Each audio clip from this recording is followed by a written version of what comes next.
Subscribe to our channel by clicking the subscribe button. Click the bell button and enjoy the latest uploads from our channel.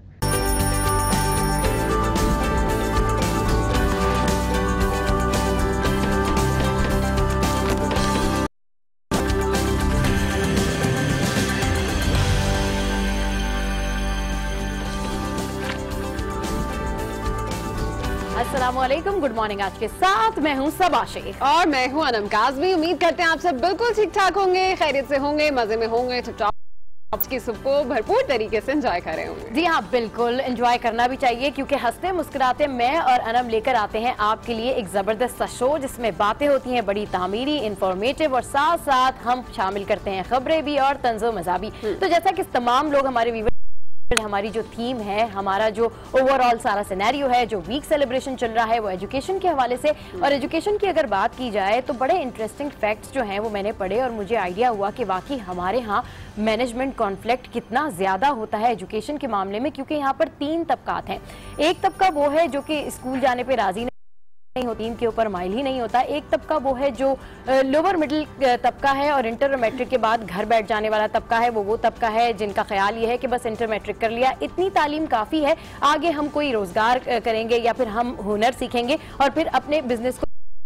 वो तबका है जो कि पाकिस्तान का 1/3 तबका कहलाता है, यानी प्रोफेशनल पीपल, जिनमें डॉक्टर्स हैं, इंजीनियर्स हैं, लॉयर्स हैं और बहुत सारे नेवी और दूसरे तबकों से रिलेटेड लोग हैं, जो कि पाकिस्तान का 1/3 कहलाते हैं।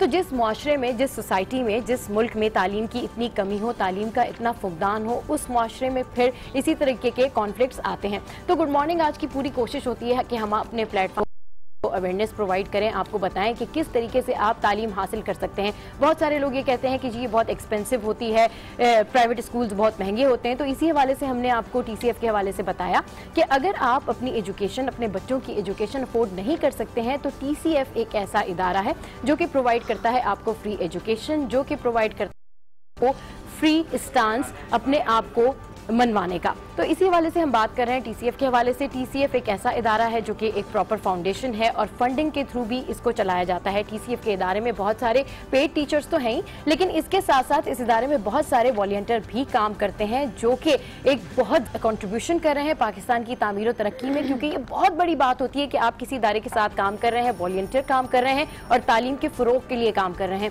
तो इन वॉलंटियर्स के हवाले से भी हम बात करेंगे, किस तरीके से इसकी फंड रेजिंग होती है, जो लोग इंटरेस्टेड हैं वो इनको किस तरीके सकते हैं ताकि इनका जो और ब्रांचेस हैं वो खुलने में आसानी हो। क्योंकि इनके जितने भी तमाम मेंबर्स हैं उन्होंने बताया कि इनको बहुत ज़्यादा अच्छा फीडबैक आता है, लोगों से बड़ी अप्रिसिएशन मिलती है। तो हम भी यही चाहते हैं कि गुड मॉर्निंग आज के प्लेटफॉर्म से आप TCF के इदारे को जानें, इसके करैक्टरिस्टिक्स को जानें, इनके उसूलों को जानें और इनके एडमिशन्स के पैरामीटर्स को जानें और इनको करें। चले जनाब, सबा ने सारा तफसीली तौर पर आपको बता ही दिया है, तो कुछ बात हम कर लेते हैं फंड रेजिंग पाकिस्तान में किस तरह से की जाती है। और पाकिस्तान उन ममालिक में आता है जहाँ पर फिलंथ्रोपी एक कुछ साल पहले जो है वो 2 इयर्स, अभी हम देख रहे थे कि जो 2 साल पहले तक की रिपोर्ट थी उसके मुताबिक पाकिस्तान दूसरे नंबर पर था। और इस रैंक अब जो है पाकिस्तान के अंदर चाहे जितने ज़्यादा फंडिंग के लिए रास्ते खुल चुके हैं, जितने ज़्यादा लोग फंडिंग कर रहे हैं, उसके बावजूद भी पाकिस्तान जो है वो अब जाके 4th नंबर पर आ चुका है रैंकिंग के लिहाज से। अगर हम देखें तो देखते हैं हम कि फंड रेजिंग तो यहाँ पर अभी भी उसी तरह रफ्तार से हो रही है, तो फिर रैंकिंग पाकिस्तान के नीचे कैसे जा रही है? ये एक बड़ा सवाल यहाँ पर पैदा होता है। और उसके पीछे सबसे बड़ी वजह ये है कि यहाँ पर जो तमाम तर NGOs काम कर रही हैं, उन NGOs के बारे में अगर हम बात करें तो कुल 1 लाख से लेके 1,50,000 तक NGOs यहाँ पर काम कर रही हैं, जिनमें से सिर्फ 10,000 रजिस्टर्ड हैं। इसका मतलब ये है कि ज्यादातर लोग जो है वो इंडिविजुअली फंड रेजिंग करते हैं और इससे ओवरऑल जो स्केल है उस पर बड़ा होता, लोग ज्यादा से ज्यादा फंडिंग करते हैं। और जिस रैंक में मैं आपको कह रही हूँ पाकिस्तान 4th नंबर पर आ चुका है, उससे पहले अब ईरान भी है, उससे पहले श्रीलंका भी है, उसके साथ साथ हम देखते हैं अफगानिस्तान भी है। तो इन तमाम ममालिक में भी जो है वो बहुत ही ज्यादा फंड रेजिंग की जा रही है, जिसके बाद अब पाकिस्तान जो है वो ऐसी पोजीशन पर आ चुका है जहां पर पैसा होने के बावजूद भी उसके रैंक बढ़ नहीं पा रहे। ओवरऑल लोगों का बिहेवियर भी कुछ ऐसा है कि जब भी फंड रेजिंग की हम बात करते हैं तो या तो वो आपके रोटी कपड़ा मकान के लिए फंड रेजिंग करते हैं, लेकिन एजुकेशन एक ऐसी चीज है जिसको लोग बहुत ज्यादा कंसीडर इस तरह से नहीं करते कि हाँ हमें इसके ऊपर भी इन्वेस्ट करना चाहिए। बेसिक नेसेसिटी ही नहीं तो ये एक बहुत बड़ा मैटर है जिसके ऊपर आज हम बात भी करेंगे कि क्यों लोग पाकिस्तान के अंदर वॉलंटरली एजुकेशन के लिए काम नहीं कर पा रहे, क्यों ऐसा है कि पाकिस्तान के लोग जो है वो फंड रेजिंग तो करते हैं लेकिन सिर्फ रोटी कपड़ा मकान की हद तक रह गए हैं, एजुकेशन को क्यों अपनी बेसिक नेसेसिटी नहीं समझते। और खास तौर पर जिस इदारे की हम बात कर रहे हैं TCF, यहाँ पर वॉलंटियर्स जिस तरह से काम कर रहे हैं उनके क्या मयार हैं, किस तरह से वो अपना वक्त दे रहे हैं। यहाँ पर बहुत सी ऐसी हाउसवाइफ हैं जो मुख्तलिफ काम अपने घर के भी काम चला रही है लेकिन उसके बावजूद भी यहाँ पर TCF में रज़ाकार के तौर पर अपनी फराइज भी सर अंजाम दे रही हैं। और बहुत से ऐसे टीचर्स हैं जिनके बारे में आपको बताएं तो हमें जो CEO साहब आए थे TCF के, उन्होंने ये बताया था कि TCF में काम कर टीचर्स दरअसल वही के स्टूडेंट्स रहे हैं। तो बहुत सी एक पॉजिटिविटी जो है वो हमें इस इदारे से मिलती है। और हम चूंकि आज तीसरा रोज है और इस इदारे के बारे में बात करना चाह रहे हैं तो डेफिनेटली आपको बताएंगे हम कि वो कौन लोग हैं। मुताबिक इन अफराद को कल नैब लाहौर ऑफिस में पेश होनी गई है, जबकि नैब रावलपिंडी की टीम स्टील मिल केस में लाहौर आकर नवाज शरीफ, हसन हुसैन नवाज, तारिक शफी के बयानात रिकॉर्ड करेगी, जबकि जराये के मुताबिक नैब की टीम इस बारे में सवालात भी करेगी। तो अब देखना यह है कि ये जो उसके बाद नेक्स्ट सिचुएशन क्या बनती है, नवाज शरीफ पर यह तलवार कब तक लटकती है और बिलाखिर फैसला क्या होने जा रहा है। जी हाँ, लाहौर में इंतहाई अहम सरगर्मियाँ होने जा रही हैं, जैसे कि नैब के हवाले से खबर अनम ने बताई। और एक और खबर है, डेफिनेटली वो खबर है साबिक सदर आसिफ अली जरदारी के हवाले से, वो भी लाहौर में मौजूद है, प्रेस कॉन्फ्रेंस भी करेंगे और साथ साथ अब वो बताएंगे स्टांस क्या है। लेकिन उनकी जो बॉडी लैंग्वेज है PTI की, पीपल्स पार्टी की ओवरऑल, वो यही है कि इस दफ़ा वो साथ नहीं देने वाले नून लीग का और डेफिनेटली वो कोई ना कोई ज़रूर ऐसी तल्ख बातें करेंगे जिससे नून लीग को मजीद नुकसान हो सकता है। अच्छा, जो मेन लीड है वो है इक़्तिदार में 62-63 क्यों याद ना आया, नवाज शरीफ से राब्ता ना रखना चाहता हूँ, जमहूरियत नहीं खतरे में है, आसिफ जरदारी ऐसा कहते हैं। जैसे कि मैं बिल्कुल अभी बात कर रही थी इसी हवाले से कि एक बिल्कुल ग्रैंड हैपनिंग हो रही है लाहौर में, नून लीग की पूरी क़यादत वहाँ पर मौजूद है और पीपल्स पार्टी की भी क़यादत गाहे बगाहे वहाँ पहुँच रही है और आज अहम प्रेस कॉन्फ्रेंस भी है। तो उसको मजीद मैं पढ़ना चाहूँगी कि ग्रैंड नेशनल डायलॉग का हिस्सा नहीं बनेंगे, नवाज शरीफ की तरजीहात मुसीबत में अलग वो बड़ा शिकवा कर डाला, इक़्तिदार में अलग होती हैं, आज मुश्किल का शिकार हैं तो इन्हें सब बातें याद आ रही हैं। साबिक सदर ऐसा कहते हैं। बिलावल हाउस में मुशावरती इजलास, सियासी सूरत हाल पर तबादला ख्याल। और बिलावल भुट्टो जरदारी जो हैं वो इसी हवाले से चुके हैं कि जी नून लीग का अब इस मामले पे हम साथ नहीं देंगे, क्योंकि नून लीग ने यूसुफ रजा गिलानी के मामले पर बहुत ज्यादा तल्ख अपना स्टांस जो है वो अपनाए रखा था। जी चले जनाब, जरदारी साहब के बयानात आप बता रही हैं तो कल मैं भी ये देख रही थी कि इतने शिकवे हैं एक दूसरे से इन लोगों को, नवाज शरीफ को, जरदारी साहब को, कि कल बहुत से अहम बयानात जरदारी साहब की जानिब से आए और उनका भी कहना था कि मुलाकात तो क्या, मैं राब्ता भी किसी किस्म का उनसे रखना नहीं चाहता, क्योंकि जब ये इक़्तिदार में होते हैं तो इनकी तरजीहात कुछ और हो जाती हैं और जब ये इक़्तिदार में फिर ये हमारी मदद भी मांगते हैं तो मैं किसी ग्रैंड डायलॉग का हिस्सा नहीं होऊंगा, ना ही मैं किसी किस्म की मुलाकात करूंगा। तो बड़े ही वाज़ेह तौर पर उन्होंने बयान दे दिया है। और अक्सर हम देखते हैं कि इनके जो बयान पहले आते थे और कहा जाता था कि जनाब एक ऐसी मुफाहमत की सियासत चल रही है, तो मेरा ख्याल है उस मुफाहमत की सियासत को जो है वो दूसरा रंग दे दिया गया है। आगे बढ़ते हैं और कुछ मजीद खबर शामिल करते हैं। जैसे कि आप लेने का जो है वो सही टाइम यही आया है। बिल्कुल ऐसा ही है भाई, जो इख्तिदार में नहीं है तो फिर उसके बाद उसकी सिचुएशन है। अच्छा, ताहिरुल कादरी साहब, हमने देखा कि कल अवामी तहरीक ने जलसा किया है और उनका जलसा बड़ा ही जोरदार था। ताहिरुल कादरी साहब के बारे में अगर आपको बताएं तो बड़े ही जज्बाती हो गए थे कल वो, और जब अपनी तकरीर कर रहे थे, खिताब कर रहे थे तमाम लोगों से जहाँ पर शहदा के बुरस्ता मौजूद थे, तो उन्होंने काफ़ी जज्बाती होकर, उनकी आंखों से आंसू भी निकले और काफ़ी ज़्यादा मुतालबात जो थे वो उनके सामने आ रहे थे, जिसमें उन्होंने पहले एक तरफ तो ये मुतालबा किया कि बाकर नजफी की रिपोर्ट जो है वो सब, जबकि दूसरी बात वो ये कर रहे थे कि मैं इसके बावजूद भी अगर ये रिपोर्ट सामने नहीं आती तो मुख्तलिफ शहरों में धरना भी दूंगा। और उसके बाद उन्होंने कल का धरना तो खत्म कर दिया, लेकिन आगे के लिए भी उन्होंने बता दिया कि जी हम फैसलाबाद में करेंगे, मुल्तान में करेंगे, रावलपिंडी में करेंगे। तो मुख्तलिफ जगह पे उन्होंने ओवरऑल एक सीन बता दिया कि मेरा पार्टी प्लान इस वक्त ये है और मैं ऐसा करने जा रहा हूँ। तो डेफिनेटली ये एक बड़ा मामला था और जो आप समझते हैं कि एक गम की दास्तान उस दिन रकम की गई थी, उसका इंसाफ 3 बाद भी लोगों को नहीं मिला। तो बेशक इस चीज के ऊपर एहतजाज करना जरूरी है, लेकिन इस पर सियासत चमकाना बिल्कुल भी जरूरी नहीं है। बिल्कुल सही कह रही हैं आप, सियासत चमकाना बिल्कुल जरूरी नहीं है। डेफिनेटली एक वाकया, एक इंसिडेंट 3 साल पहले हुआ है और उसका मामला आउट नहीं हो सका, मतलब वो हुकूमत पर प्रेशर डालने के हवाले से जो है बिल्कुल एक फेलियर देखा उनका कि उन्होंने इतने धरने दिए, एहतजाज किया, लेकिन फिर भी अब इसमें हुकूमत के बारे में क्या कहा जाए या उनके बारे में क्या कहा जाए कि एक रिपोर्ट तक सामने नहीं आई और इतना ज्यादा है। मेरे ख्याल में ताहिरुल कादरी की जो ओवरऑल पार्टी है या पीपल्स पार्टी हो या कोई भी जमात हो, इस वक्त बेस्ट टाइम है नून लीग के ऊपर प्रेशर डालने का, इस वक्त बेस्ट टाइम है नून लीग से अपनी तमाम बातें मनवाने का। और मेरे ख्याल में मुझे ऐसा लगता है कि अगर वो ज्यादा प्रेशर डालेंगे या मजीद 2, 4, 5 धरने करेंगे तो डेफिनेटली उनका शायद मौकफ जो है वो हल हो जाए और रिपोर्ट शायद सामने आ जाए। तो लेट्स सी कि उनकी कोशिशें किस हद तक रंग लेकर आती हैं। प्रेशर जो डाल रहे हैं कहीं ना ये ना हो कि कोलैप्स ही कर जाए बेचारे नवाज शरीफ साहब जो है, और सिचुएशन काफी मुश्किल उनके लिए होती जा रही है क्योंकि हर पार्टी जो है वो अपने अपने स्टांस के साथ सामने आ रही है। हर चैलेंजेस हैं जो नवाज हुकूमत को इस वक्त फेस करने पड़ रहे हैं। डेफिनेटली नून लीग चाहे जितनी मर्जी हुकूमत में हो, लेकिन नवाज शरीफ के लिए फॉर श्योर ये बहुत टफ डेफिनेटली बॉटम लाइन तो है। अच्छा, अभी जो एक और अहम लीड है वो है कि नैब काम जारी रखे, सिंध हाई कोर्ट एहतसाब बिल के हक में वोट देने वाले अरकान असेंबली की फहरिस्त तलब। अच्छा, पीपल्स पार्टी के हवाले से जो नैब की कानून साजी की जा रही थी, तो डेफिनेटली अब नैब ने जो है वो सिंध हाई कोर्ट ने अब अहकाम जारी कर दिए हैं कि जी नैब अपना काम जारी रखेगी। इस हवाले से पीपल्स पार्टी में काफी हलचल है और कल भी हमने देखा कि उनके रहनुमा आए और इस हवाले से काफी बातचीत करते रहे, जिसके मुतालिक डिटेल में हम डिस्कस करेंगे।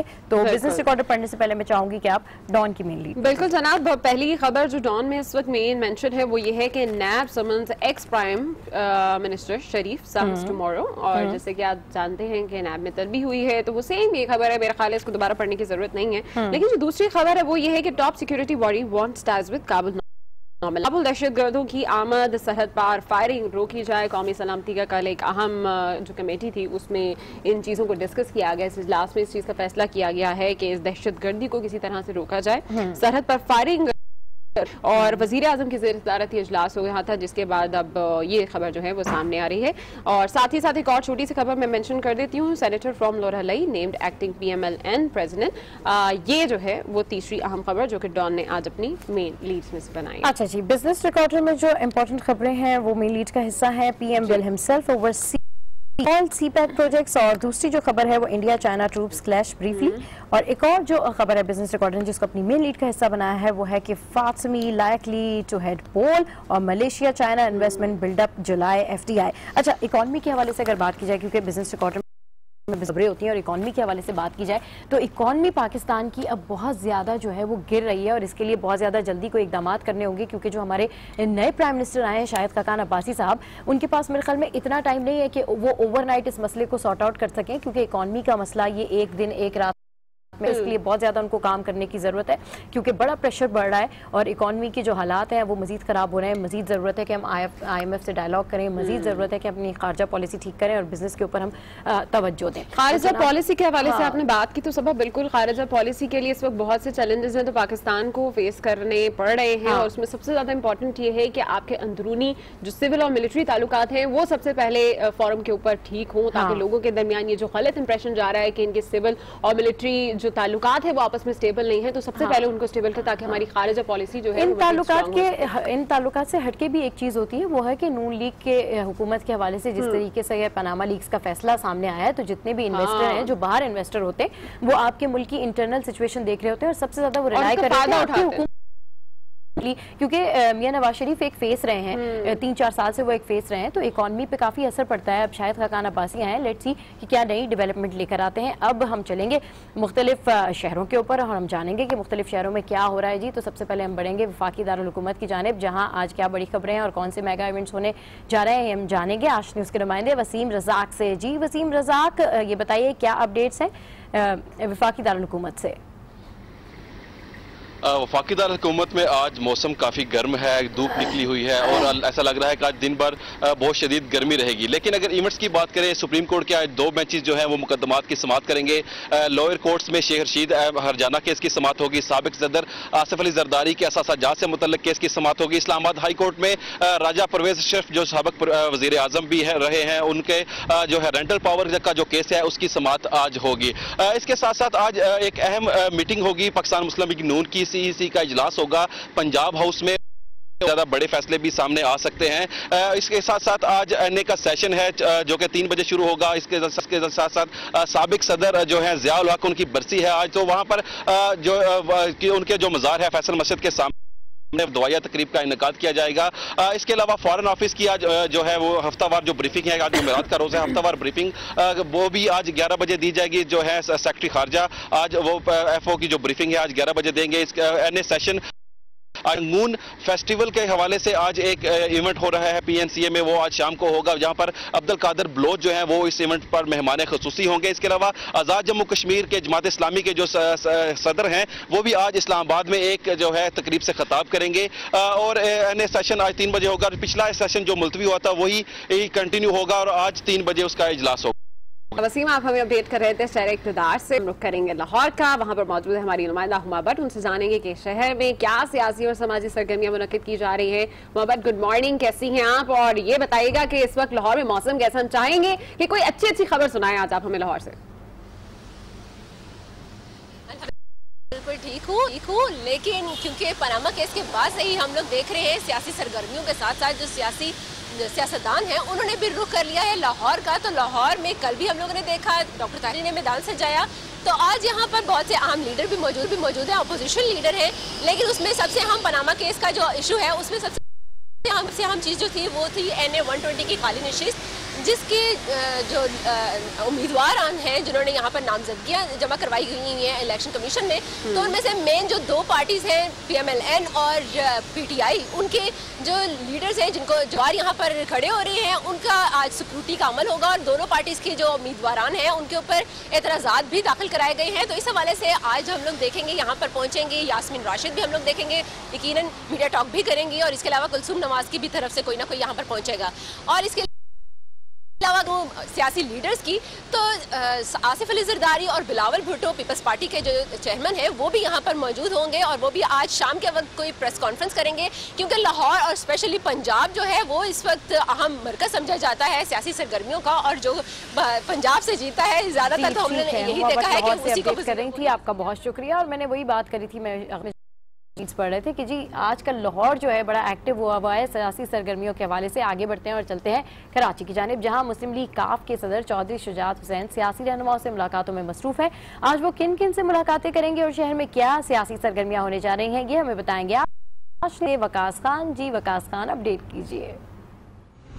जी बिल्कुल, पाकिस्तान मुस्लिम लीग काफ के सरबराह चौधरी शुजात हुसैन इस वक्त 2 रोज़ा दौरे पर कराची आए हुए हैं। गुज़श्ता रोज़ भी उन्होंने एक मसरूफ़ दिन गुजारा। कल सुबह उनकी कराची आमद हुई थी, उसके बाद अहम सियासी शख्सियात के साथ उनकी मुलाकातें हुई और आज भी अहम सियासी शख्सियात से उनकी मुलाकातें हैं, जिसमें MQM भी के वो घर भी जाएंगे। इसके अलावा आज वो एक अहम प्रेस कॉन्फ्रेंस से भी यहाँ पर खिताब करेंगे और जो कराची की सूरत हाल है उस हवाले से भी बात करेंगे। जी बहुत शुक्रिया, आप हमें अपडेट कर रहे थे शहर कायद से। और चौधरी शुजात की मसरूफियात के हवाले से तो उन्होंने बताया, साथ साथ उन्होंने एक खदशा भी जाहिर किया। जब वो ये कह रहे थे कि मुझे खदशा है कि इंतखाबात कहीं टल ना जाए, हाल नजर आ रही है उसके बाद सिचुएशन किस तरह से टर्न आउट करती है इससे अभी सभी नावाकिफ हैं और सूरत हाल मुल्क की जो है वो काफी इस दफा हमारे इदारे जो है ना सारे वो बहुत ज्यादा मजबूत हैं, तो ऐसा हो नहीं सकता कि इंतखाबात टल जाए। अगर टल जाए तो डेफिनेटली फिर बहुत ज्यादा कोई डिफरेंट किस्म की पॉलिसी होगी। लेट्स सी क्या होने वाला है। तो गुड मॉर्निंग, आज में कुछ मजीद न्यूज स्टोरीज भी आपको बताते चलते हैं, जिसमें सबसे पहले आपको बताएंगे कि रायबंद में साबिक वज़ीर-ए-आज़म नवाज शरीफ की ज़ेर सदारत मुस्लिम लीग नून के आला सतह के मशावरती इजलास में बड़ा फैसला किया गया। ज़राए के मुताबिक बलोचिस्तान से ताल्लुक रखने वाले सेनेटर सरदार याकूब को नून लीग का कायम फैसला हुआ है, जबकि फैसले की तौसीक मुस्लिम लीग नून की जनरल काउंसिल से ली जाएगी। वजीर आला पंजाब शहबाज शरीफ को पहले ही पार्टी का सदर बनाने का फैसला हो चुका है और उन्हें इंट्रा पार्टी इलेक्शन में पार्टी सदर के तौर पर मुंतखब किया जाएगा। क्या बात है जी, क्या कंसल्टेशन।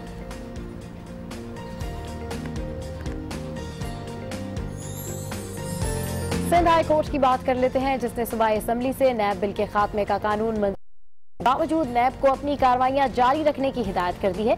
चीफ जस्टिस कहते हैं कि जिन अराकीन सिंध असम्बली के खिलाफ तहकीकात जारी हैं, नैब की जानिब से इनकी फहरिस्त पेश की जाए। नैब खात्मे का करने के लिए वोट देने वाले मेंबरान के नाम भी बताए जाएंगे। और कल की बड़ी खबर यही रही और पीपल्स पार्टी के जितने भी मेंबरान थे वो हमें तज्जिए और तबसरों में ही नजर आए।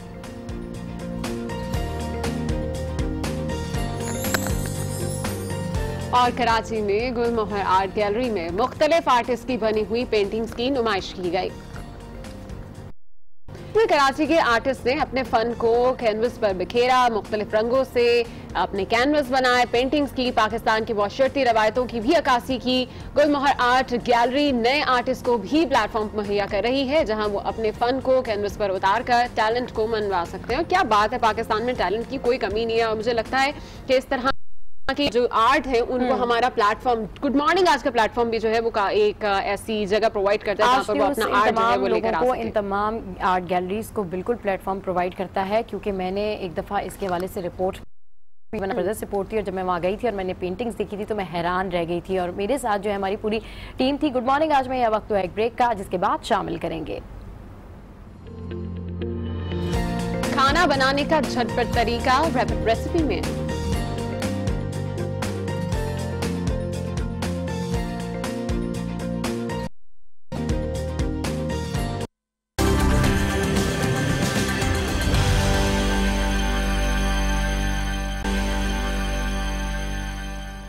Welcome back to good morning आज। और इस वक्त जनाब अखबारात के एडिटोरियल में इकोनॉमिस्ट क्या लिख रहे हैं इस पर बात करने के लिए हमारे साथ मौजूद है स्टूडियोज में नफीस नईम साहब। अस्सलाम वालेकुम नफीस साहब, कैसे हैं आप? वालेकुम सलाम जी। अल्लाह। क्या लिख रहे हैं इदारिया? इदारिये ये एक इदारती नोट आया है डॉन में परवेसिव गन कल्चर। हमने देखा था कि शाहिद खाकान अब्बासी साहब ने पार्लियामेंट में अपने पहले खिताब में ही उन्होंने इस चीज़ को निशानदेही की थी कि जब मैं आ रहा था मैंने देखा कि पार्लियामेंटेरियंस जो आ रहे हैं और उनके गार्ड्स हैं उन्होंने जो है ना बड़े सोफिस्टिकेटेड और प्रोहिबिटेड बोर के वेपन्स उन्होंने रखे हुए हैं। इसका खात्मा होना चाहिए और इसका आगाज़ हमें खुद करना चाहिए, एलिट क्लब। इस हवाले से हमने देखा कि लेकिन इदारती नोट ये आए हैं कि और हमने उस वक्त भी कहा था कि ये बड़ा मुश्किल काम है क्योंकि पहले की गवर्नमेंट भी कर चुकी है और शायद खाकान अब्बासी के पास तो इतना टाइम भी नहीं है। लेकिन अब ये देखने में आ रहा है कि उनकी अपनी फेडरल अराकीन हैं जिन्होंने इस पर तहफ़्फ़ुज़ात का इजहार किया और वो कहते हैं कि ये इसको नहीं होना चाहिए, यानी कि प्रोहिबिटेड बोर के वेपन्स को आप पाबंदी ना लगाएं। सही वजह ये बताई जाती है कि देखिए हमारे कल्चर को जो ना वो गन कल्चर कहलाते हैं, गन फ्रेंडली कल्चर है हमारा। आप इससे अंदाजा कर लें कि यूके और जापान में हर 100 में से 6 बंदे के अफराद के पास जो है लाइसेंस वेपन्स होते हैं। यूके में लेकिन 6.2% है, पाकिस्तान में देख लें 11.6% है। कराची में 20 मिलियन वेपन्स में से तकरीबन 8 मिलियन वेपन्स जो है लाइसेंस किए हैं, बाकी सब के सब गैर कानूनी लाइसेंस हैं। तो इस हवाले से कहते हैं एक तो ये कि क्राइम रेट इसकी वजह से बढ़ते हैं, दूसरा ये है कि जो एलिट क्लास ने खासकर पॉलिटिकल इन्होंने इसको जो है ना एक अपने जो है एक शोहरत के लिए अपने स्टेटस के लिए जो है वो इसको इस्तेमाल करते हैं। गार्ड्स बिठा दिए बड़े बड़े और बड़े बड़े वेपन्स के साथ। तो ये इसके जो है ना इस हवाले से इदारा ये कहता है कि इसका जो है ना आगाज को खत्म करने के लिए एलिट क्लास को खुद ही करना पड़ेगा। एलिट क्लास की बात की और डेफिनेटली आपने शायद खाकान अब्बासी की पहली स्पीच तो डेफिनेटली बहुत ज़्यादा लाउड क्लियर बोले थे और इस मसले पे तो कुछ ज़्यादा खुलकर बोले थे और डेस्क से बहुत सारे लोगों ने साथ भी दिया था डेस्क बजा के उनका। अच्छा, इस हवाले से बात की जाए कि एलीट क्लास लोग अपने लिए ये कल्चर जो है वो रखते हैं, साथ साथ वो अपने गार्ड्स के लिए भी गन्स लेते हैं कि जी हमारे पास तो हो ही लेकिन हमारी गार्ड के पास भी हो, तो डेफिनेटली उसमें एक मिक्सिंग हो जाती है, असले की समझ नहीं आती कि जी किसके पास कौन सा असला है, किसके पास लाइसेंस है, किसके पास लाइसेंस नहीं है। इस वजह से भी बड़ी कन्फ्यूजन होती है। आपको लगता है कि जो स्टेप जो न्यू प्राइम मिनिस्टर हैं एलीट कल्चर के पास से गन कल्चर खत्म करना इतना आसान होगा? लोग मान जाएंगे? क्योंकि ये तो फिर क्लास स्टेटस का मसला है, ये तो फिर वो बिल्कुल आम शहरियों में और पॉलिटिशियंस में फर्क कैसे मेंशन होगा? देखिए सबा, मैंने आपसे पहले ही कहा है कि ये बहुत मुश्किल काम है क्योंकि हमेशा गवर्नमेंट ने पहले भी ये किया। आप ये छोटी सी मिसाल दे देता हूँ आपको, टॉय गन का एक अभी सिंध में ये पाबंदी लगी थी कि टॉय ये डिस्प्ले पे पाबंदी लगी थी, लेकिन उसके बावजूद जो है न सिर्फ अवेलेबल थी बल्कि दुकानदारों ने रखी हुई थी सामने और लोग खरीद रहे थे, यानी कि उसको यानी कि हवा में उड़ा दिया गया था उस पाबंदी को। तो टॉय गन पर आप पाबंदी नहीं लगा सकते। तो और ये खासकर एलीट क्लास की आप इस चीज पर पाबंदी लगा देंगे जिसको वो अपनी शान समझते हैं। और फिर दूसरा सिस्टम जो है ना वहाँ पर भी आप देखें कि वो गन की वैल्यू गन के चल ही नहीं सकते। बिल्कुल ऐसा ही है, ये तमाम तर सूरत हाल सामने है, चाहे पाबंदी लगाई जाए या नहीं लगाई जाए। मेरा ख्याल है कि ऑब्वियस सी बात है, जो हमारी बड़ी शख्सियात हैं, हमारे मुल्क के कुछ मुख्तलिफ इदारों से मुंसलिक कुछ लोग हैं, उनकी जानों को सिक्योरिटी के खदशात भी रहते हैं। इन तमाम चीज़ों के पेश नज़र अब ये बयान दिया गया है कि इस तरह इस पर पाबंदी लगा दी जाए। एक तो स्टेटस की बात अपनी जगह, लेकिन पहले सिक्योरिटी तो इंश्योर करनी चाहिए इन लोगों की, उसके बाद ही नेक्स्ट स्टेप आता है। लेकिन जो प्रोहिबिटेड बोर वेपन्स होते हैं ना, they are meant for mass killing.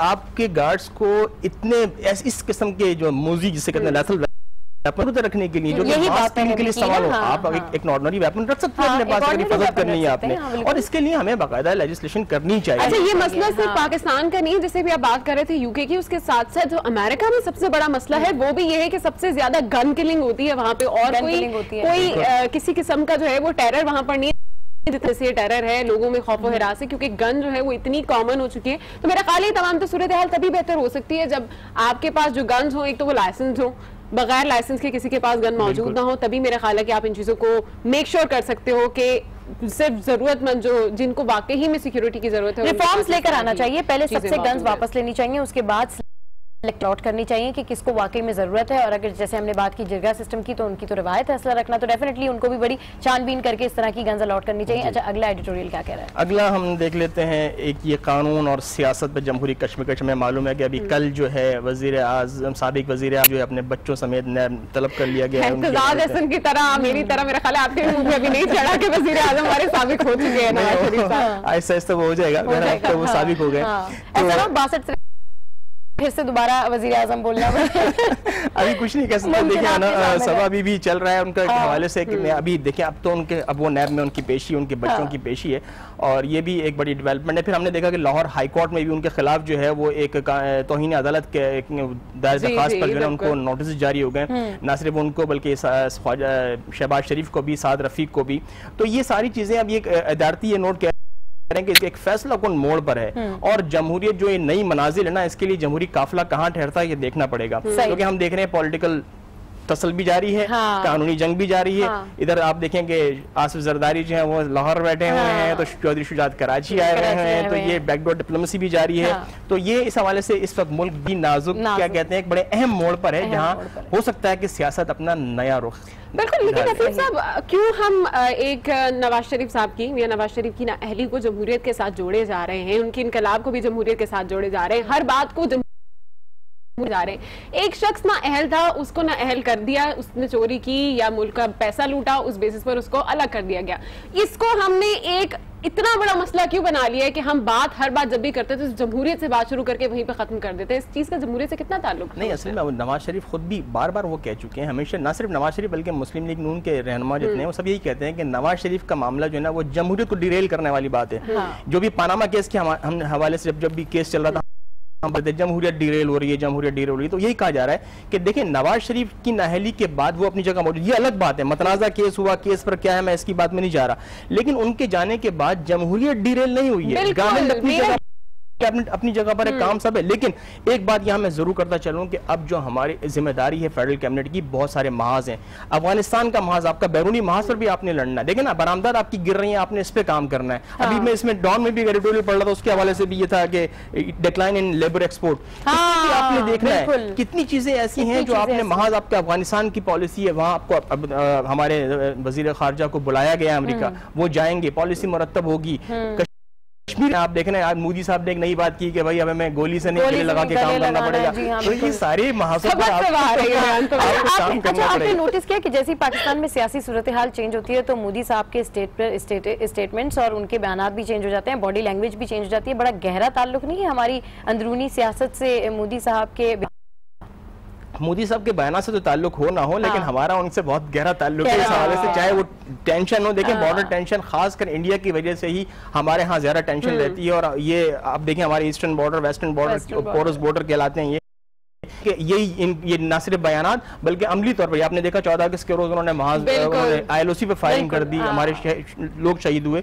तो इस हवाले से लाजिम आते हैं उनके बयानात को जो है ना हमें ऐसे नहीं इसको इग्नोर करना नहीं चाहिए, और ये बाकायदा इन पर सोचना चाहिए। मोदी साहब की लैंग्वेज देखा हमने, एक तरफ तो कर्फ्यू था, वो कहते हैं ना बगल में एक तरफ curfew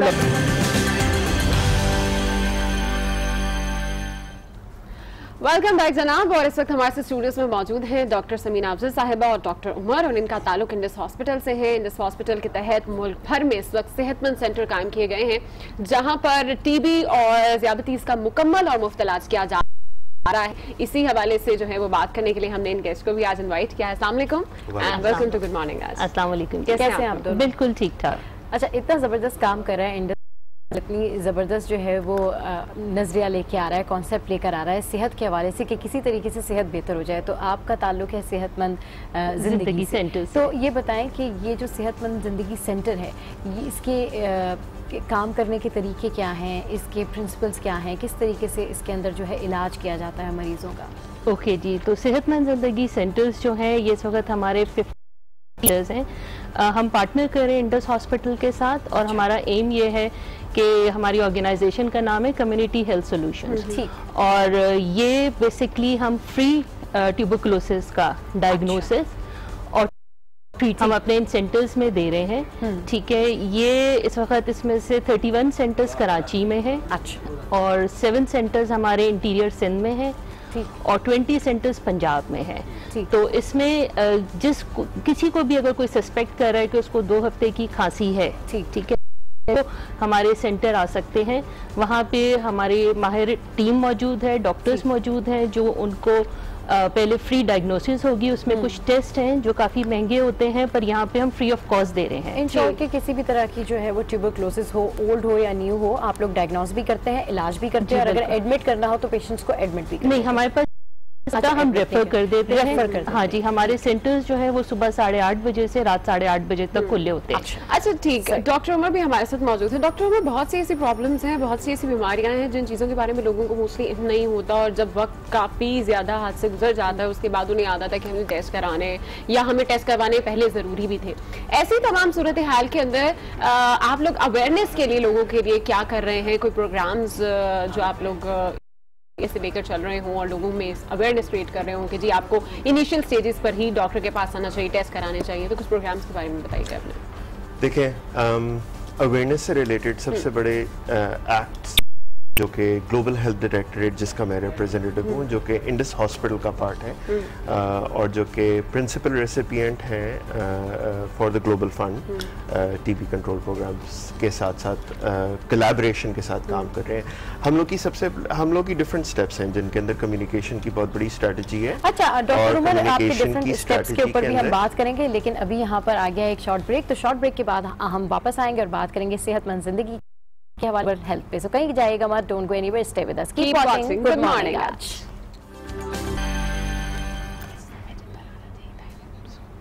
welcome back to good morning. तो जब बात हो रही है सेहत के हवाले से, और हमारे साथ डॉक्टर उमर मौजूद हैं जो कि अपने कुछ स्टेप्स के बारे में बता रहे थे, ब्रीफ कर रहे थे हमें कि उनका इदारा किस तरीके से काम करता है। तो डॉक्टर उमर प्लीज़ बताइए, जो आप कंटिन्यू करिए जहाँ पर आपने बात को इख्तिताम किया था। Global health directorate basically different awareness campaigns along with CHS कर रहा है। हम लोग की अवेयरनेस कैंपेन्स के अंदर मास मीडिया के अंदर जो है एडवर्टाइजमेंट, उसके अलावा जो है डिफरेंट एरियाज़ के अंदर या डिफरेंट हॉस्पिटल्स के अंदर जो है मोबाइल एक्सरे वैन्स मौजूद हैं जो कि मुफ्त एक्सरेज प्रोवाइड कर रहे हैं उन तमाम लोगों के लिए जो कि हस्पताल आ रहे हैं। उसके अलावा साथ साथ हम लोग ये भी कर रहे हैं कि हम लोग की हॉटलाइन मौजूद है जिसका नंबर 1111198 है, जहाँ पर 12 घंटे इस वक्त ऑपरेशनल है और 24 घंटे फुली ऑपरेशनल हो जाएगी इंशाल्लाह, जहाँ पे हम लोग काउंसलिंग भी प्रोवाइड कर रहे हैं उन लोगों के लिए जो कि टीबी का इलाज ले रहे हैं या फिर टीबी की तशखीस के लिए जो है अपने एक्सरे दे रहे हैं, बलगम दे रहे हैं और उसके रिजल्ट मालूम करने के लिए कॉल कर रहे हैं, या फिर उनको डॉक्टर से भी वो बात कर सकते हैं अगर उनको किसी किस्म के साइड इफेक्ट्स हो सकते हैं। हाँ। उसके अलावा साथ साथ वो काउंसलिंग भी करवा सकते हैं अगर उनको हो सकती है। बिल्कुल, लोगों को एजुकेट करना इस हवाले से बड़ा जरूरी है। आपकी हॉटलाइन की फंक्शन के हवाले से तो हम जरूर जानेंगे। इस वक्त डॉक्टर समीना भी हमारे साथ हैं, आपकी जाना चाहेंगे। डॉक्टर समीना, ये एड जो आप लोगों का चल रहा है टीबी के हवाले से, तो ऑब्वियसली उसमें हम देखते हैं कि एक लड़की खांस रही है और फर्दर उसके साथ क्या क्या मसाइल होना शुरू हो जाते हैं, घरेलू भी इश्यूज उसको इसी वजह से फेस करने पड़ते हैं। एड बहुत अच्छा था, कॉन्सेप्ट बहुत अच्छा था, लेकिन मैं ये जानना चाहूंगी कि अक्सर लोगों को इस तरह ही कफिंग स्टार्ट होती है लेकिन वो ये नहीं जज कर पाते कि हमें ये टीबी की कफिंग है या नॉर्मल आपको कोई सीजनल कफ हो रहा है या नहीं। इन चीजों को आप किस तरह से आइडेंटिफाई कर सकते हैं? सपोज अगर आपने इन केस आप जाके टेस्ट करवा लेते हैं, आपको पता चल जाता है कि आपको टीबी है, तो फर्दर इसके इलाज क्या है, इसको ट्रीट किस तरह किया जा सकता है, इसकी ट्रीटमेंट कितने लंबे अरसे तक, ये थोड़ा तफसीली तौर पे आइडिया दें हमारे लोगों को। जी बिल्कुल, वो जो हम एड्स में भी शो कर रहे हैं कि टीबी बेसिकली गरीबों की बीमारी कहा जाता है, ठीक है। तो वहाँ पे जहाँ स्लम एरियाज होते हैं, क्योंकि एक टीबी का मरीज एक साल के अंदर 10 से 15 लोगों को लगा सकता है। तो होता यह है कि जब भी टीबी होती है तो हम उसका इनिशियल सिम्टम ये होता है कि आपको खांसी शुरू होती है, उसके बाद फिर कॉम्प्लिकेशंस आती हैं जिसमें खून में बलगम आना, फीवर। पर हम ये कहते हैं जिसको भी 2 हफ्ते की खांसी है वो अगर हमारे सेहतमंद ज़िंदगी सेंटर आते हैं तो वहाँ पे फ्री टेस्ट है, यानी फ्री एक्सरे टेस्ट है हमारा, फ्री स्मेयर माइक्रोस्कोपी एक बलगम का टेस्ट होता है वो हम फ्री ऑफ कॉस्ट कर रहे हैं। हमारे एक्सरेज मशीन्स लगी हुई हैं जहाँ पे आपने कोई पैसा नहीं देना, सब फ्री ऑफ कॉस्ट है। वहाँ के ऊपर जब आप आते हैं और अगर आपको टीबी डायग्नोस्ड हो जाती है तो फिर हम वहाँ पे उसकी ट्रीटमेंट शुरू करते हैं, जो कि 6 महीने की 8 महीने की हो सकती है, ठीक है। उधर हम फ्री मेडिकेशंस देते हैं उसके ऊपर। फिर टीबी से रिलेटेड और भी अगर जिस तरह कुछ टेस्ट होते हैं, जैसा शुगर का टेस्ट है या ब्लड से कुछ रिलेटेड टेस्ट है, वो भी हम फ्री ऑफ कॉस्ट करा रहे हैं अपने सेंटर्स में। सो वो लोग जो इस डर से कि हम, क्योंकि पाकिस्तान की पॉपुलेशन की अगर पीडीएचएस का डेटा उठाएं तो 70% लोग प्राइवेट सेक्टर में जाते हैं। तो हमारा एम ये है कि हम प्राइवेट सेक्टर को टारगेट कर रहे हैं, उसमें हम डिफरेंट एक्टिविटीज़ कर रहे हैं। हमने इस वक्त तकरीबन 5000 नेटवर्क प्रोवाइडर्स को ट्रेन किया, जिसमें डॉक्टर्स भी हैं, होम्योपैथ्स भी हैं, फार्मासिस्ट भी हैं, और ये हम अवेयरनेस क्रिएट कर रहे हैं। हम कैंप्स भी कर रहे हैं कम्युनिटीज़ में, हम मेगा कैंप्स कर रहे हैं जो स्लम एरियाज कम्युनिटीज़ के अंदर कर रहे हैं। हम प्रोवाइडर्स जो हमने ट्रेन किए हैं, यानी डॉक्टर्स या हमने LHVs या होम्योपैथ या जो भी हम समझते हैं कि जो हमें रेफर कर सकता है, तो हम उनको भी ट्रेन कर रहे हैं और उनको ये बता रहे हैं कि जी ट्रीटमेंट मौजूद, ट्रीटमेंट शुरू करते हैं। किसी भी अगर किसी भी शख्स को या किसी को भी साइन एंड सिम्टम्स होते हैं तो ट्रीटमेंट शुरू करने के बाद वो 1 से 2 महीने में उसकी सारी तकलीफ दूर हो जाती है। तो इसमें जो ज़रूरी पॉइंट जो CHS कर रहा है या जो हम सेहतमंद ज़िंदगी सेंटर में इंश्योर कर रहे हैं, प्रॉपर काउंसलिंग की जाए उनकी, और उसके बाद उनको पूरी कंप्लीट ट्रीटमेंट फॉलो की जाए। इस केस में अगर हम मरीज के घर भी जाना पड़े, हमें जो रजिस्टर्ड, ये जो बात आप कह रही हैं ना, ये बहुत ज़बरदस्त आप बात कह रही हैं। ये इस तरीके की जो ट्रीटमेंट होती है ना, ये आप बैरून मुमालिक आप देखते हैं कि अगर आप नहीं भी पहुंचते तो आपका डॉक्टर जो है आपको कॉल करके कहता है कि आज आपकी विजिट था, आज आपकी अपॉइंटमेंट थी, तो why didn't you come today. तो ओवरऑल अगर देखा जाए तो सरकारी अस्पतालों में इस तरह नहीं होता। आपको दवा दे दी, आप आए, आपकी जिम्मेदारी है, खाएं या ना खाएं। तो डॉक्टर उमर की तरफ ही बढ़ना चाहूंगी। GHD के अंदर जो है या फिर हम लोग के डिफरेंट जो वर्कर्स हैं जो कि मुख्तलिफ अस्पतालों के अंदर मौजूद है, 25 मुख्तलिफ अस्पतालों के अंदर मौजूद है, जो कि गवर्नमेंट ऑफ पाकिस्तान को सपोर्ट कर रही है। बाय द वे साथ साथ ये बताते चले कि लोग आमतौर पे ख़वातीन और मर्द जो होते हैं वो समझते हैं कि टीबी की पूरे मुल्क के अंदर जो है दवाइयाँ या फिर उसका इलाज जो है मुफ्त नहीं होता। Government of Pakistan national TB control programme मुफ्त इलाज और मुफ्त testing throughout Pakistan provide करती है। बिल्कुल ठीक है ना।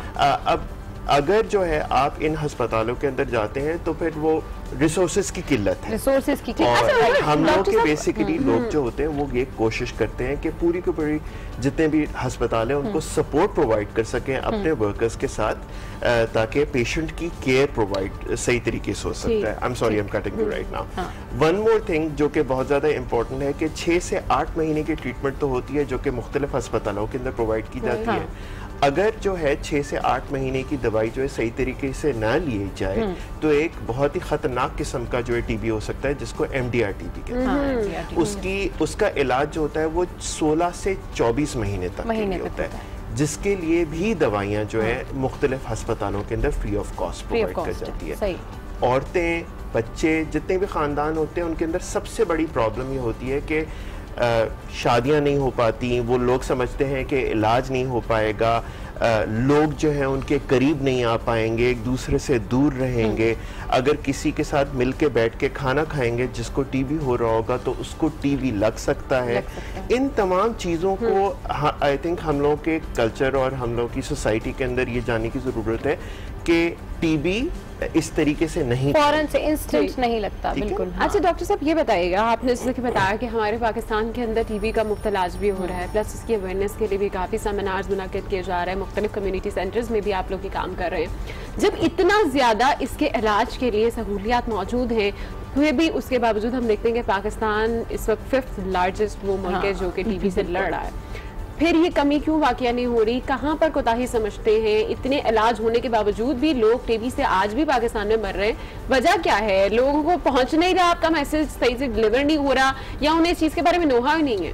आई थिंक बहुत सारी मुख्तलिफ किस्म की चीज़ें हैं। नो हाउ नहीं है, नॉलेज नहीं है कम्युनिटी के अंदर, दूसरी चीज़ ये है कि 1990 से बेसिकली टीबी की इरेडिकेशन स्टार्ट हुई है फॉर्मली, और वो गवर्नमेंट के प्लान के ऊपर आई है, और सीक्वेंशली जो है आहिस्ता आहिस्ता जो है टीबी की प्रेवलेंस जो है वो गिरती जा रही है। पाकिस्तान के अंदर माली हालात जो हैं वो सही नहीं होते, जिसकी वजह से नशोनुमा कम होती है।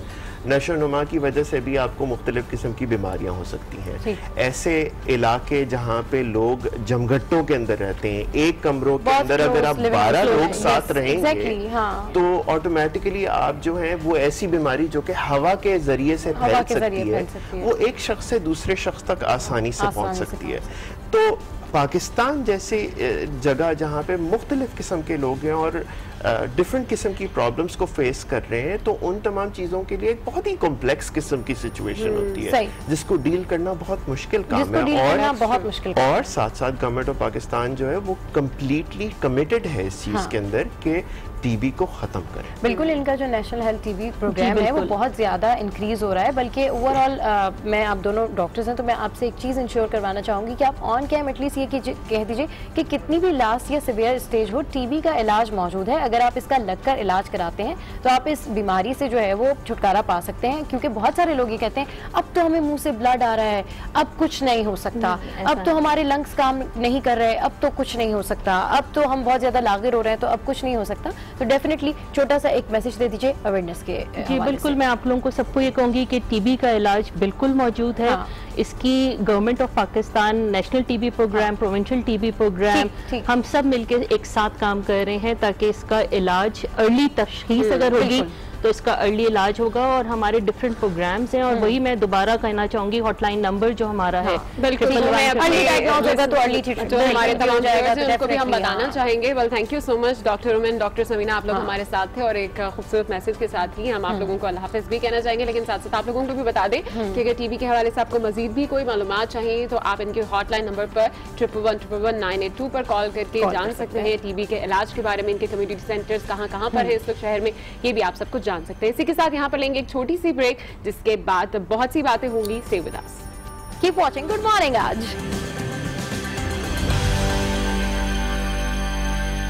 मैम आपकी तरफ आते हैं।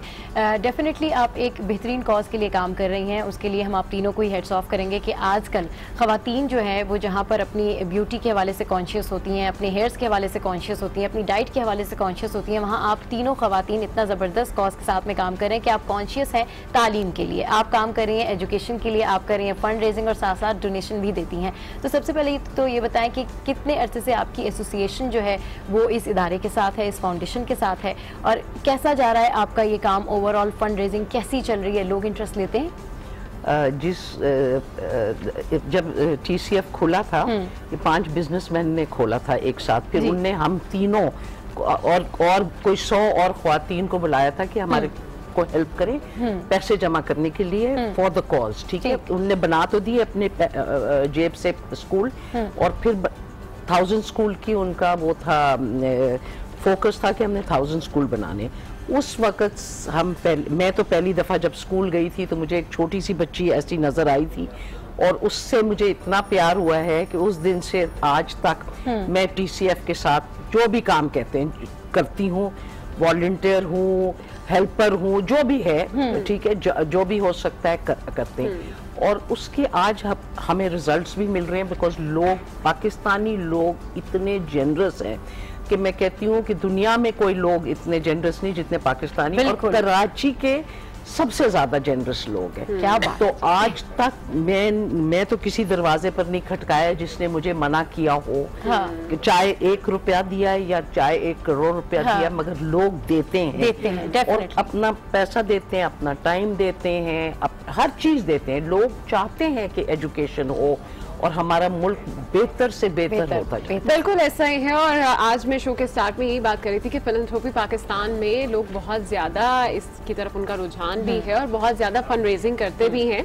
तो ये कॉज भी कुछ ऐसी है जिसमें मेरा ख्याल है हर शख्स को पार्टिसिपेट भी करना चाहिए। तस्लीमा साहिबा हमारे साथ हैं, उनके जाने पड़ेंगे। आप ये बताइए कि जब आप लोग खुद से फंड्स दे भी रहे होते हैं और साथ साथ फंड रेज भी कर रहे होते हैं, एक फंड देने वाले शख्स की सेटिस्फेक्शन बहुत जरूरी है। जिस कॉज के लिए वो काम कर रहा है, बहुत जरूरी होता है कि उस कॉज को जिसमें वो पार्टिसिपेट कर रहा है, जिसके लिए वो काम कर रहा है, उसमें सेटिस्फाइड फील करें।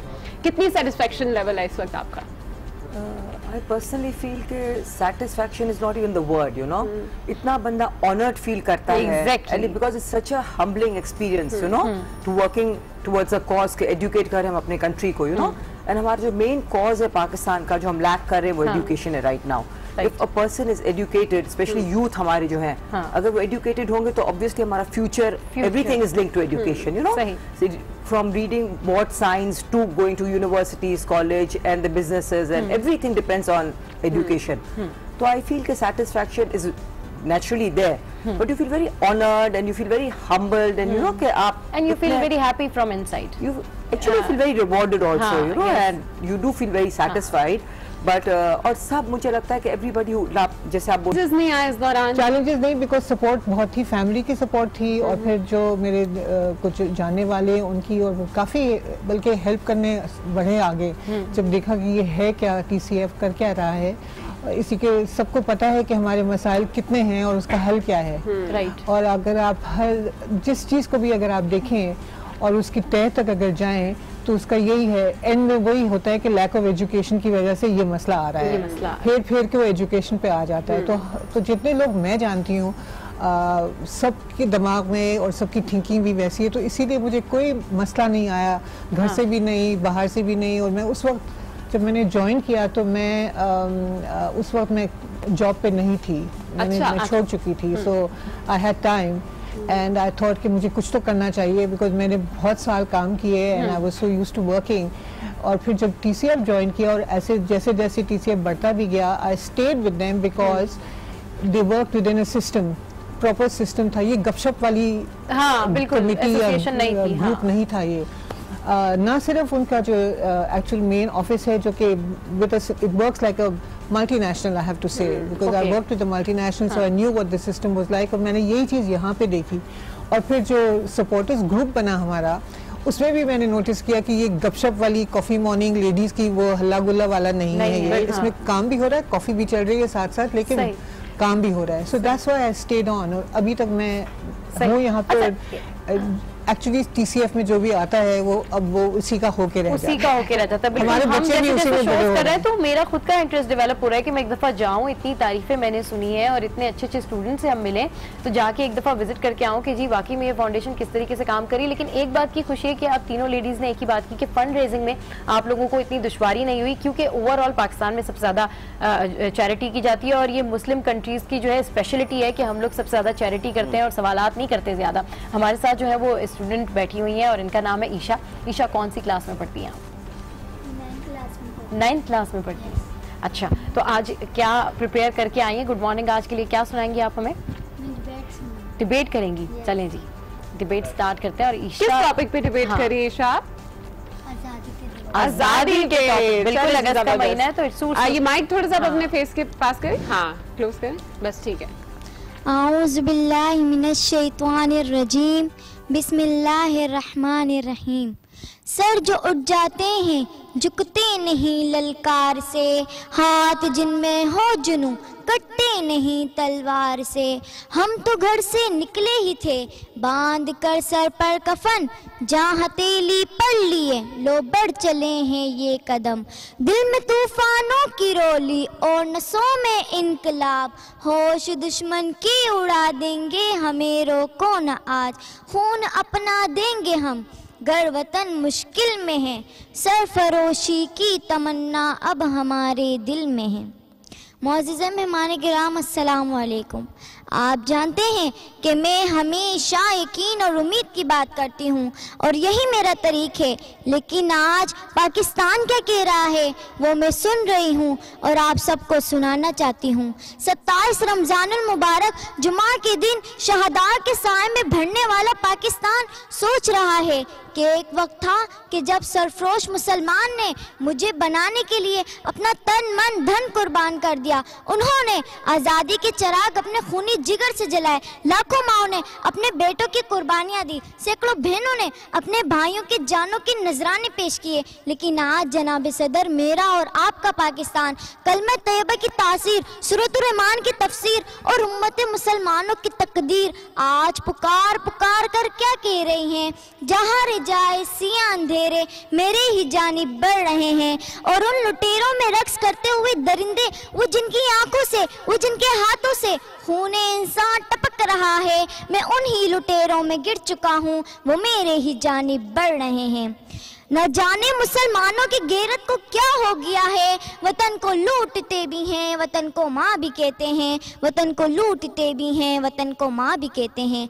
जनाब सदर, मेरा आज आपसे एक सवाल है, क्या ये पाकिस्तान इसलिए बना था, क्या ये शायरा इसलिए बनी थी कि इस देश की आवाम इन पर खिसक खिसक कर मारे? क्या लाखों जानों के नजराने इसलिए पेश किए गए थे कि बेगुनाहों का खून बहे? क्या पासबान मसद इसलिए बनाए थे कि वो जल्लाद बन जाए और मजलूम की आहें अदालतों से टकरा टकरा कर वापस आ जाए? क्या इस धरती पर अनाज इसलिए उगाया गया था कि हर एक के मुंह से निवाला छीन लिया जाए?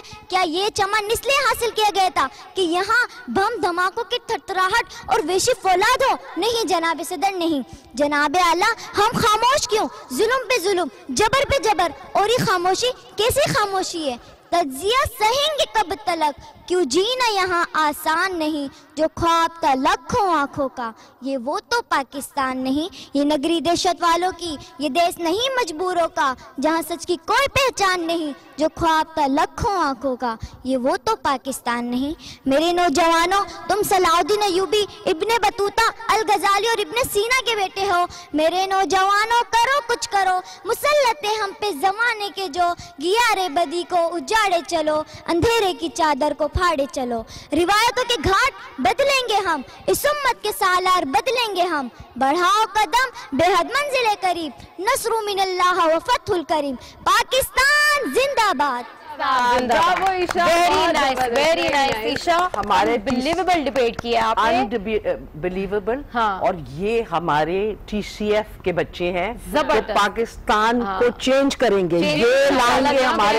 ईशा, आपने परफॉर्मेंस भी बहुत अच्छी दी है, और आपका जो जज्बा था वो मेरा ख्याल है आपके अल्फाजों से नजर भी आ रहा था। Thank you so much three of you for joining us. और हमने बात की है जनाब TCF के बारे में, और TCF के किस तरह से फंड रेजिंग हो रही है। और नाउ मेरा ख्याल है कि आप सब समझ सकते हैं कि क्यों सिर्फ एजुकेशन ही ऐसी कॉज है जिसको हमें सबसे ज्यादा सपोर्ट करने की जरूरत है, क्योंकि हर चीज की बुनियाद अल्टीमेटली हमारी एजुकेशन ही है। एजुकेशन ही है। और जिस तरीके से ईशा ने डिबेट की है, मैं हैरान रह गई इस बच्ची को देख के। इतनी अच्छी डिबेट करना, कहीं वो रुकी नहीं, कहीं उनका कॉन्फिडेंस जो है वो शेक नहीं हुआ। तो मुझे ऐसा लगता है कि मेरा और आपका पाकिस्तान ऐसे बच्चों को देखकर बहुत खुश होता है। वाकई में ये फाउंडेशन का कमाल है कि इस तरीके के बच्चे ये लोग बना रहे हैं, इस तरीके का टैलेंट ये लोग सामने लेकर आ रहे हैं। तो अगर आप सोचें कि ईशा जैसे कितने बच्चों को अगर